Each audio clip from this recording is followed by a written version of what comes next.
In this series, I'm going to surprise you. I'm going to strip away all the complexity and hard graft and teach you how to cook amazing food standing on your head. That is amazing, incredibly tender. From the kitchen novice to the budding chef, I'm going to give you the confidence, the recipes and the insider knowledge to make you a much better cook. And that makes the fish cake nice and fragrant. I've been cooking in professional kitchens for over 25 years. Make sure those blades are taken out of the claw as well. I've been taught by some of the best chefs in the world, and in turn, I've taught some of the best. Taste it as well. Every day it changes. Now, I'm going to show you some simple and accessible recipes for fantastic food that you can easily cook at home. Incredible. I'll be holding you by the hand.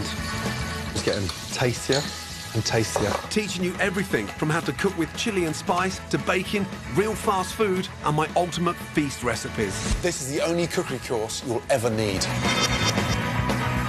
Welcome to my ultimate cookery course. Packed with cooking tips, information, and 100 recipes to stake your life on. Right now, it's all about making it easy. Making it easy for yourself in the kitchen means using the time you have effectively. And the one thing that can really help you do that is your freezer. My recipe for meatballs is so versatile, it can be used to make a dozen amazing dishes. One of my favourites is meatballs in fragrant coconut broth. Having a freezer of home-cooked, delicious food ready to go can be a real lifesaver. It means you never have to compromise on flavour. These meatballs are delicious, but more importantly, they freeze so well. First off, get your pan on and start sweating off your onions and your garlic. This recipe involves making the meatballs in a classic way, but the exciting part is actually cook them in coconut milk. And it gives a really nice new dimension to a sort of soft, rich, sumptuous meatball. Chop the onion nice and finely, keeping those slices very close together. The closer the slices, the finer the onion. Pat it back down at an angle, slice down, and just chop. I want the onions nice and fine because I want some finesse to these meatballs. And the secret of a really good meatball is the texture, getting that balance right between the minced beef, the breadcrumbs, the milk, and the seasoning. A couple of cloves of garlic. Slice the garlic really nice and thinly. Nice. Pan, nice and hot. And a tablespoon of olive oil. Quite generous with the olive oil. Onions and garlic in. A little touch of salt and pepper. With your mince, open it up a little bit and sort of pat it out. Salt and pepper. For me, a good meatball is all about the softness, the texture of that rich beef and the way it sort of melts in your mouth. You can colour it on the outside, but you want it nice and soft and sort of rich in the centre. Mix that in beautifully. And then paste it back out again. I've got some really nice dried chilli flakes. I'm going to season the onions with the chilli flakes. Chilli flakes in. Cook that out for 2 minutes. I'm going to add some milk. Take your breadcrumbs, make a little well, 3 or 4 tablespoons of milk. That makes a sort of nice, slightly doughy texture, but it lightens the texture of the meatball. Place that in. Add your onions, your garlic, and your chilli in there as well. Nice. Get your hands in there and start mixing them. If you've got the right amount of milk and breadcrumbs, it doesn't need binding with an egg. Don't make them too small. The problem with making them too small is the fact that they dry out quickly. Just the size of a golf ball. A little bit bigger. Nice. Give them a really nice tight squeeze. That stops it from breaking up. It always pays to double the recipe and spend a bit more time making extra meatballs so you can freeze a batch ready for another time. Give the pan a little wipe out. Don't wash out that pan. We've got that flavour from the onions and the garlic at the bottom. Get that pan nice and hot. Touch of olive oil in there. Place them at the top of your pan. Nice and gently sit them in the oil. Get a palette knife and go underneath them and just sort of tilt the pan and let the pan cook the back of the meatball. We're going to add some heat. Coriander seeds. Slightly spicy and peppery. Just to give a really nice flavour to the coconut milk. In. Next, some cardamom seeds. 3 or 4 onto the board, knife on, in. A little touch of turmeric into the centre of the pan. That's going to give it a really nice, spicy flavour. A little pinch of cinnamon. All the time you're doing this, those meatballs are just getting tastier and tastier. A couple of dried chilies, let them infuse in that oil. And then some lemongrass. Just take the back of your knife and sort of beat it down. That starts to release all that lovely sort of fragrance. It's like someone's just let off the most amazing fragrant air freshener. In with the lemongrass. And finally, some fresh ginger. Just peel and slice, nice and thinly. Time now to turn them over and let the other half for a wonderful flavour.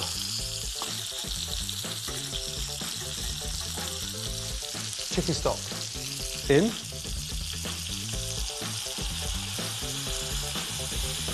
Bring the stock up to the boil, turn the gas up, and then add the coconut milk.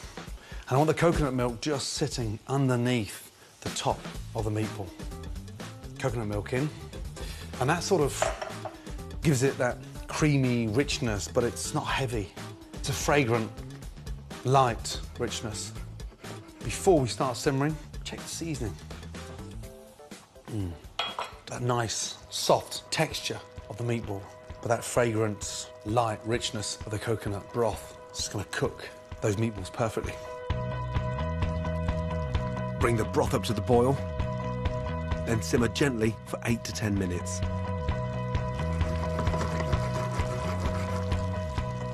Touch them with your finger. They should be slightly pliable, but slightly springy. Gas off. I'm going to finish it off with something light and fresh. Zest of lime. But I want the zest on top of the meatball, sort of cut through that richness. And then finally, squeeze the fresh lime. And that just gives it that nice, zesty, amazing taste. Stir in the juice. It's got that kick and that vibrant taste. Now, the exciting part. When you come to serve it, be generous with that coconut broth. Tilt the pan. Get a good couple of ladles of the broth in. Meatballs. And that is a very delicious way of eating a old-fashioned meatball and bringing it into the 21st century. And they're just as good cooked from frozen as well.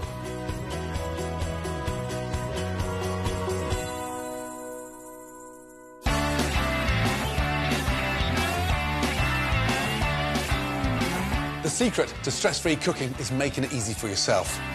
Here are 3 more recipes, all based on my delicious, freezer-friendly meatballs. Just defrost them before you get started. First up, beef meatballs with orecchiette, kale and pine nuts.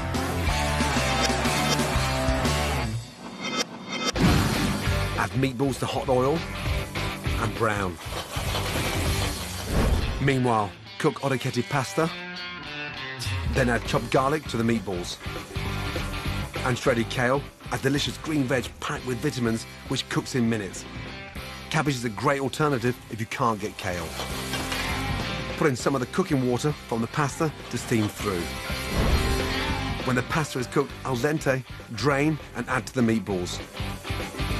Season, then finish with sweet buttery pine nuts and grated fresh Parmesan cheese. Meatballs with orecchiette, kale and pine nuts. From meatballs to meal in minutes. My next easy standby supper is beef meatball sandwich with melting mozzarella and tomato salsa.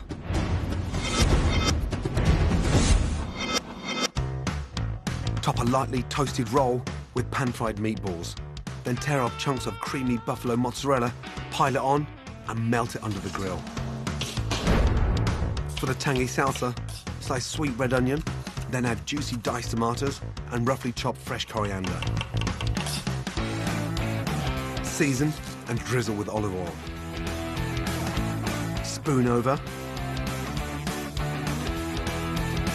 Perfect in a flash.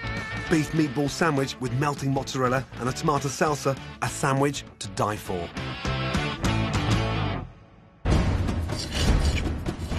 My final super easy meatball recipe is fiery meatball soup.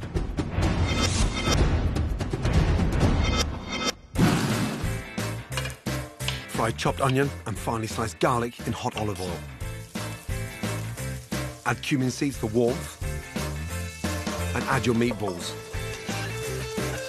Cook on a high heat to get all those aromatic flavours out. Once the meatballs are browned, add hot chili paste for a spicy kick. Tinned tomatoes, dried oregano and a litre of beef stock. Then simmer.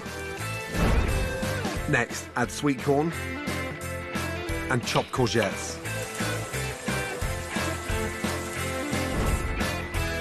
To finish, add hot jalapeno peppers, chopped fresh coriander and crushed tortilla chips. A one-pot meatball wonder that really packs a punch. Fiery meatball soup. One versatile meatball recipe, 4 deliciously different dishes, food that's certain to make your life in the kitchen easier and stress-free. Amazing. Whether you're making great food to freeze or to take straight to the table, you need to know how to shop for the best ingredients. Next up, my shopping guide to oils. It doesn't matter if you're baking, frying or dressing salads, using the right oil can dramatically alter the taste and texture. Here are the most common oils and what to use them for. Sunflower oil is a good value all-rounder, nice and light for frying, baking, in dressings and spicy dishes. Groundnut or peanut oil is great for cooking on high heat as it gets really hot without burning.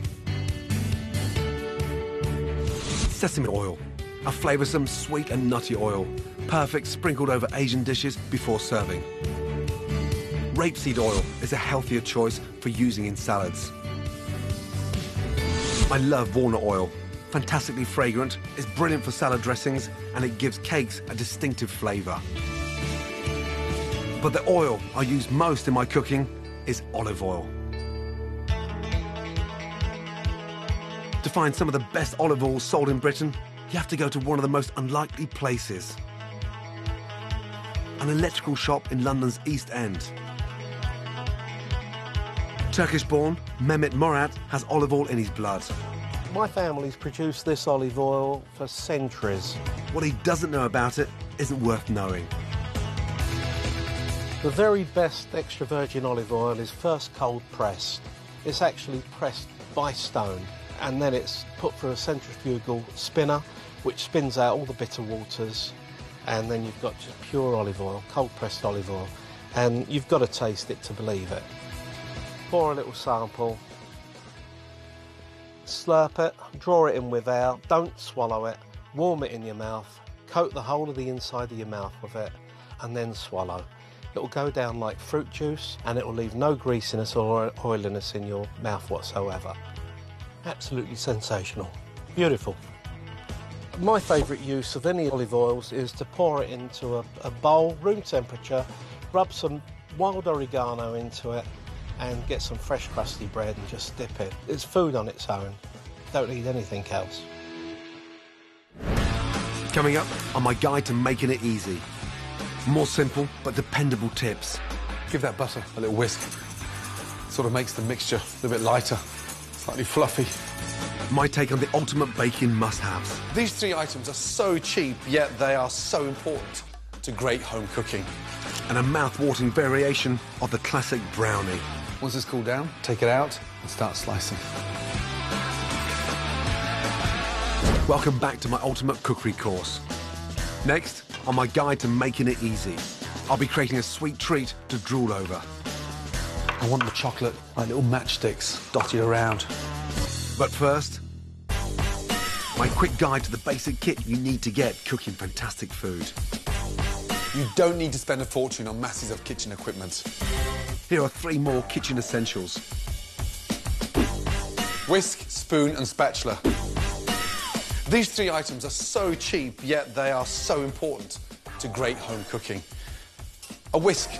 There's so much more control when you've got something whisking in your hand. You can gauge it so much better than you can if it's on an electric mixer. The bigger the balloon on your hand whisk, the faster it will whip as it draws in more air. Wooden spoons don't scratch pans and should be washed by hand. Spatulas are indispensable for baking or mixing. Make sure it's heat resistant so it doesn't melt. But more importantly, phenomenal for making omelettes, great with scrambled eggs, and you waste nothing because the spatula almost cleans the bowl instantly. With these three, you'll be well on your way to cooking like a pro. And you'll need all three for my next recipe.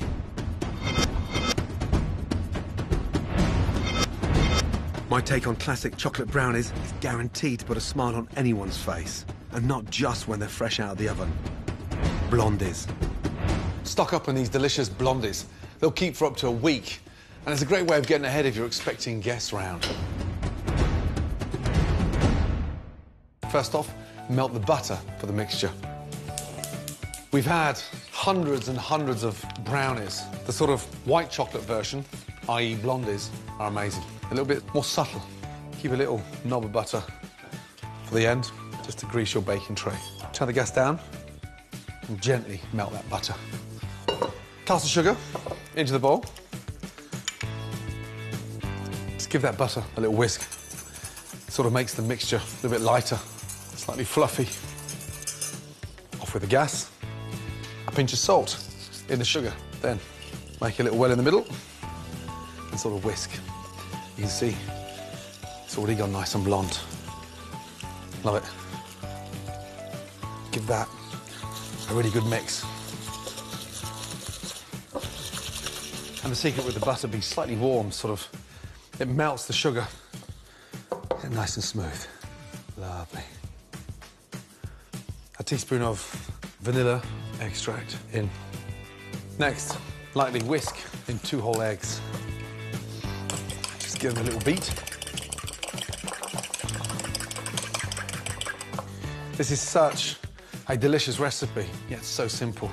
Whisk in the eggs, looking for that nice, sort of rich, textured, smooth paste. You can see why we call these blondies. Beautiful. Next, a teaspoon of baking powder. Baking powder in. Then half a teaspoon of baking soda. That aerates the mixture and gives it that little tartness. You'll see this sort of rise instantly the minute they hit the oven. And then your flour. Whisk with one hand and just slowly add half the flour first. Get that all mixed up. Make sure that mixture is really nice and smooth. Check it occasionally. No lumps. Half the flour in, and then the other half in. You'll feel it sort of almost go nice and firm. And that's why it's so important to add the flour in stages. It stops the mixture going lumpy. It should be just dropping off the whisk. Beautiful. Change over from a whisk to a spoon. Next, I want some texture, some nice sweet chewiness to the blondies. Dried cranberries. They bake beautifully, but it gives the blondie a really nice sort of chewy sweetness in the centre. Next, my white chocolate. I'm not going to grate it, I'm going to chop it up, just slice it like little bits of shrapnel. I want the chocolate like little matchsticks dotted around. Now, chocolate in. Lovely. Fold that in. I want a nice, even distribution of those wonderful dried cranberries. Don't over-mix it. I don't want to break up that chocolate. A nice, even mix of cranberries and chocolate. You can see the chocolate. There'll be parts of the chocolate in the oven that will actually melt. There'll be like little pools of white melted chocolate in the centre. Now, baking tray. Small little knob of butter. I'm going to grease the baking tray and line it with some greaseproof paper and just overextend it. Shiny side out, dull side hits the bottom of the tray. In. Greaseproof allows me to maximise on the white chocolate inside the mix. No greaseproof paper, the chocolate can melt and almost stick to the tray, so the paper is just a really nice insurance policy. Secondly, we want that rise and that sort of crispness. Now, with the mix, Get your spatula, go all the way round. I don't want to see anything left in that bowl. Position the bowl over your tray. Nice and carefully. Lovely. Don't leave that slice in the bowl. Nobody's licking that one. And then just take the back of the spatula, go into the corners, push, and come back into the middle. Turn the tray around. Let it work to your advantage. Try and get it evenly positioned in the tray. If it goes in even, it cooks evenly. Make sure you smooth out the top of the blondie with the back of the spatula. And then into the oven. It's going to rise, it's nice and crisp. I want that soft gooiness in the centre. Bake your blondies at 180 degrees for 35 to 40 minutes. That smells incredible. Got that crisp edge on the outside and that sort of soft, gooey centre. Leave that to cool down and it's going to sort of firm up and wrinkle, but it'll stay nice and gooey in the centre. Once it's cooled down, take it out and start slicing.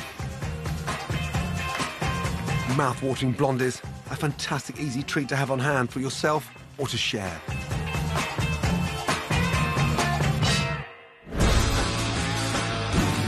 Next, my tricks of the trade and kitchen tips. To make your life easier, make sure you make the most of your freezer. My tip for amazing tuna carpaccio is to freeze it first, and it will slice beautifully. It's wise to save leftover wine for cooking. My tip is to freeze the remaining wine in freezer bags or ice cube trays. It's great in stocks and sauces. When you freeze soups or stews in tubs, the tip is not to overfill them. Leave room to expand in the container.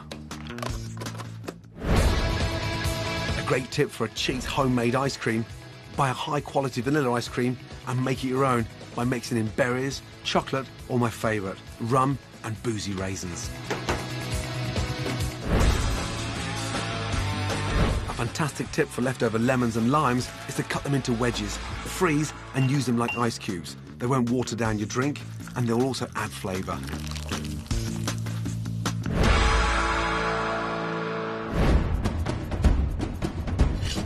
Follow my ultimate cookery course, crammed with key lessons. Top tips and 100 recipes to stake your life on, and you'll literally be cooking yourself into a better chef. To collect selected recipes from the show, go to my scrapbook at channel4.com/Gordon. Go on, get cooking. Next time, my ultimate guide to real fast food. More great cooking tips. Everyone always cuts around. Just tilt it upwards, straight through. How to bag the best balsamics. You can afford it, it's worth it. And more incredible recipes to stake your life on. I'll take that over a hamburger any day. Well, next time you're under the weather, reach for food. A brand new run for the Food Hospital tonight at 8. Come down next on 4. You'll need your spurs and boots.